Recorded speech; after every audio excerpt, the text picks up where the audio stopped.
जय हिंद एवरीवन, स्वागत है आपका वी नेशन 111 के एक नए एपिसोड में, जहां आपके लिए लेकर के आते हैं इंडियन डिफेंस की प्रमुख अपडेट्स को सबसे पहले।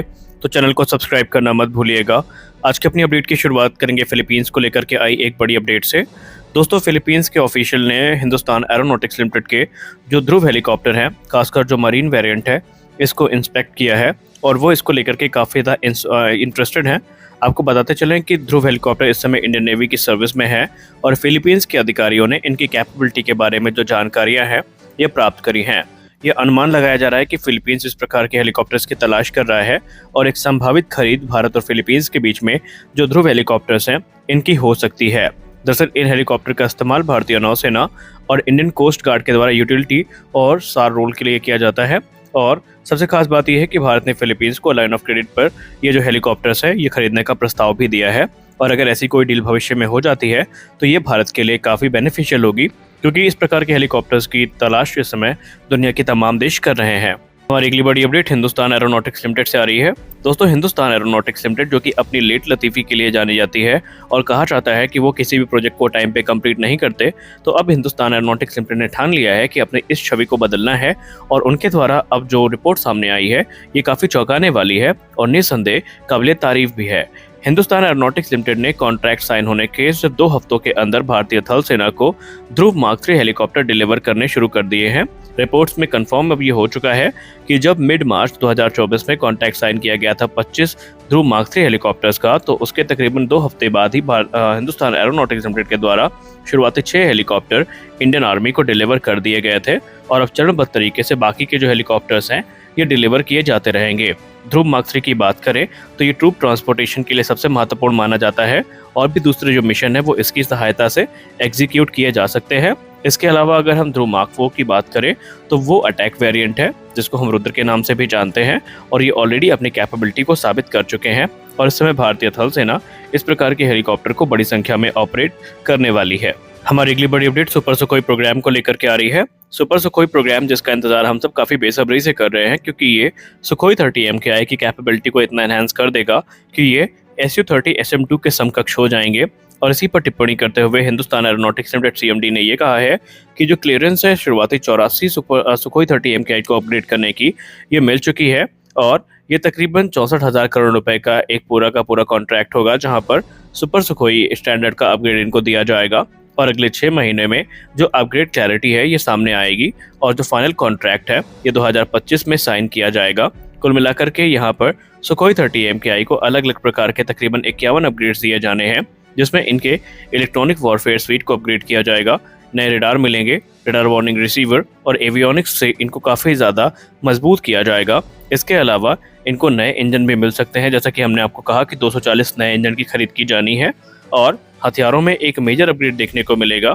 और रिपोर्ट्स तो ये भी कहती है कि जब सुपर सुखोई को इंडिजिनस एसा रेडार मिल जाएगा जो कि उत्तम का स्केल ऑफ वेरिएंट होगा, तो आने वाले भविष्य में इनको एशरैम जैसी शॉर्ट रेंज की जो मिसाइल है वो भी मिल सकती है और संभावित है कि मीटियोर मिसाइल का एक्सेस भी मिल जाए।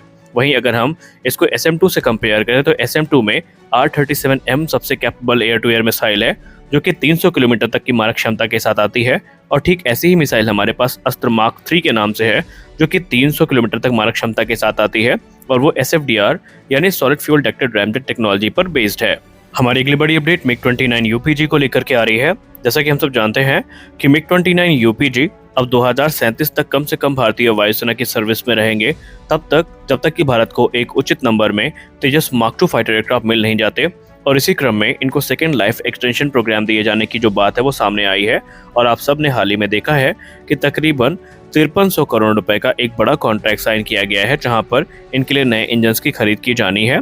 और कॉन्ट्रैक्ट साइन होने के 1 महीने के ही अंदर तकरीबन 15 RD-33 जो इंजन है ये हिंदुस्तान एरोनॉटिक्स लिमिटेड के द्वारा डिलीवर किए जा चुके हैं। यानी यहाँ भी हिंदुस्तान एरोनॉटिक्स लिमिटेड ने उम्मीद से बढ़कर काम किया है और आने वाले भविष्य में और भी जो इंजन है ये डिलीवर किए जाते रहेंगे।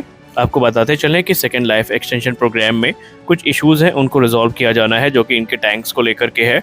इसके अलावा इसको नया जो अपग्रेड है वो मिलेगा, जिसमें इनके एवियोनिक्स को मॉडर्नाइज किया जाएगा और इन्हें रैम्पेज और अस्त्र जैसी घातक मिसाइल से इक्विप किए जाने की जो बातचीत है वो सामने आई है। और 2037 तक अभी ये सर्विस में बने रहेंगे। अगर हम MiG-29 यूपीजे की बात करें तो बहुत सारे लोग ऐसे सोचते हैं कि इनको हम क्यों मॉडर्नाइज कर रहे हैं, इनका क्या महत्व है। तो आपको बताते चलें कि इनको ड्रैगन स्लेयर की भी संज्ञा दी गई है, क्योंकि हाई एल्टीट्यूड वॉरफेयर की जब बात आती है तो हाई एल्टीट्यूड में इन्होंने अपनी उपयोगिता को कई बार साबित किया है और ये भारतीय वायुसेना के सबसे विश्वसनीय फाइटर्स के तौर पर जाने जाते हैं। और ये अब हमें 2037 तक भारतीय वायुसेना के सर्विस में देखने को मिलते रहेंगे। हमारी अगली बड़ी अपडेट ब्रह्मोस एरोस्पेस से आ रही है। दोस्तों, ब्रह्मोस एरोस्पेस को लेकर के एक चौंकाने वाली रिपोर्ट सामने आई है। एक मीडिया आर्टिकल में ये कहा जा रहा है कि यूपीए गवर्नमेंट के दौरान ब्रह्मोस कॉर्पोरेशन के एक संभावित ब्रह्मोस सुपरसोनिक क्रूज मिसाइल को रोकने के लिए यूपीए गवर्नमेंट के दौरान उस प्रोग्राम को ही हॉल्ट कर दिया गया था। और ऐसा किस लिए किया गया था, आइए संक्षिप्त रूप में समझने की कोशिश करते हैं। दरअसल ब्रह्मोस कॉर्पोरेशन, जिसकी अध्यक्षता उस समय डॉक्टर एएस पिल्लाई सर कर रहे थे, वो फिलीपींस के साथ ब्रह्मोस के एक्सपोर्ट को लेकर के बातचीत करने वाले थे। लेकिन कुछ डॉक्यूमेंट ऐसे सामने आए हैं जहां पर कहा गया है कि फॉरेन सेक्रेटरी ने उस समय यूपीए सरकार के दौरान उनको ऐसा करने से रोका था, क्योंकि यूपीए सरकार को इस बात का डर था कि कहीं ऐसा करने से चाइना ऑफेंड ना हो जाए। दरअसल फिलीपींस और इंडोनेशिया दो देशों से ब्रह्मोस एक्सपोर्ट की बात चल रही थी, लेकिन चाइना को बुरा न लगे इसलिए उस समय इस बातचीत को रोकने का यथासंभव प्रयास यूपीए गवर्नमेंट के द्वारा किया गया था। और इसके लिए बाकायदा मिनिस्ट्री ऑफ एक्सटर्नल अफेयर्स से जो कंसर्न है ये भी रेज किए गए थे कि ऐसा करने पर फिलीपींस के साथ चाइना बुरा मान सकता है। और सिर्फ यही नहीं, ब्रह्मोस एरोस्पेस को यह भी कहा गया था कि जब तक पॉलिटिकल क्लियरेंस ना मिल जाए कोई बातचीत आगे ना बढ़ाई जाए। और एक रिपोर्ट ये भी कहती है कि इंडोनेशिया का एक डेलीगेशन ब्रह्मोस एरोस्पेस के ऑफिस में नई दिल्ली में विजिट कर रहा था, लेकिन मीटिंग को कॉल ऑफ कर दिया गया, यानी मीटिंग को रद्द कर दिया गया और फिर उसके बाद कोई भी बातचीत नहीं हुई। अब यहाँ पर चीज़ें स्पष्ट हैं कि कहीं ना कहीं राजनीति जो है वो डिफेंस सेक्टर में भी काफ़ी बढ़िया काम करती है और उसके दबाव में भी कहीं ना कहीं काम होते हैं। हमारी अगली बड़ी अपडेट एलसीए नेवी के ट्विन इंजन वेरिएंट को लेकर के आ रही है। दोस्तों, हम सब जानते हैं कि एलसीए नेवी का डेवलपमेंट हमारे लिए कितना महत्वपूर्ण था और हम सब ये भी जानते हैं कि क्यों हमारे लिए twin engine deck based fighter महत्वपूर्ण है। लेकिन क्या आपको पता है, वर्ष 2019 में एक ऐसा समय भी आया था जब हिंदुस्तान एरोनॉटिक्स लिमिटेड के द्वारा एलसीए नेवी का twin engine variant Indian navy के सम्मुख प्रस्तुत किया गया था। और वो इसलिए था ताकि जो एलसीए नेवी की डील है उसको फाइनलाइज किया जा सके और इंडियन नेवी की रिक्वायरमेंट को पूरा किया जा सके। और ये प्रपोजल उस समय सामने आया था जब Indian navy twin engine deck based fighter को लेकर के ऑलरेडी एरोनॉटिकल डेवलपमेंट एजेंसी के साथ बातचीत कर रही थी। सोर्सेज के द्वारा ये बताया जा रहा है कि हिंदुस्तान एरोनॉटिक्स लिमिटेड ने टेडबीएफ प्रोग्राम से पहले अपना ये जो एयरक्राफ्ट है इसको प्रपोज किया था, जहां पर सिंगल इंजन एलसीए की जगह पर जो ट्विन इंजन नेवल वेरिएंट है ये सामने रखा गया था। हालांकि एरोनॉटिकल डेवलपमेंट एजेंसी ने भी एक इसी प्रकार का फाइटर एयरक्राफ्ट प्रपोज किया था जो कि 16.5 टन वजनी होने वाला था और उसे नेवल एलसीए मार्क 2 के नाम से जाना जाता, जो कि F414 इंजन से पावर्ड होता। लेकिन सिंगल इंजन की एयरक्राफ्ट की सेफ्टी को लेकर के भारतीय नौसेना काफ़ी चिंतित थी और वो प्रोग्राम भी आगे नहीं बढ़ सका। बाद में एलसीए नेवी का ट्विन इंजन वेरिएंट प्रपोज किया गया, लेकिन उसका जो वेट था वो एक चिंता का विषय बन सकता था।